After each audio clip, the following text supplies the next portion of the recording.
Good morning, students from ninth grade. It's teacher Wendy speaking. Today is Friday, the 26th of March of 2020. Today we'll talk about the use of some and any, which is the grammar structure. I'm going to start the class. First of all, I'm going to review about the use of some. We use some in positive sentences. I repeat, we use some in positive sentences. They can be used in singular or plural. Here are some examples. In these examples, I'm using only the uncountable nouns such as milk, pasta, and bread. These are only singular examples. Number one, there is some milk in the glass. Next, there is some pasta in the microwave. And the last one says, there is some bread in the kitchen. You already know the meaning of some. The next slide is about the use of and an.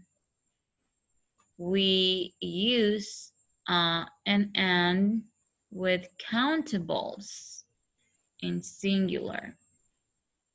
Here are some examples of how you have to form a sentence. This is a grammar structure. We have the subject I, the verb have, the a, and the countable noun, which is pair. So we have a correct sentence. I have a pear. She has a bottle of water. Remember, I use I, you, we, and they with have, and he, she, it, we use it with has.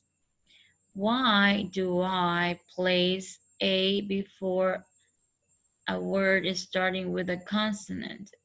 We always must put the a before a word that begins with a consonant. La A siempre va antes de una palabra que comience con consonante. I repeat the examples. Listen to the pronunciation. I have a pear. She has a bottle of water. Now on this side, we have examples with an. There is an apple. You see the difference between a and an? That a, we use it before a word that starts with a consonant, and an, we use it before a word that starts with a vowel. Usamos an antes de una palabra que comience con vocal. I repeat the two examples. There is an apple. We need an egg. I repeat again, listen to the pronunciation. There is an apple. We need an egg. Now, and for last, we have the use of any. We use any in negative sentences and in questions. I repeat, we use any in negative sentences and in questions. Singular and plural. We use it for singular and plural, meaning that we use it for one thing and for two or more. We have some examples down here. In negative form and in question form. Over here, we start. We're always going to use in singular and negative form that there isn't any. Isn't any. We're always going to use the isn't any because this is negative.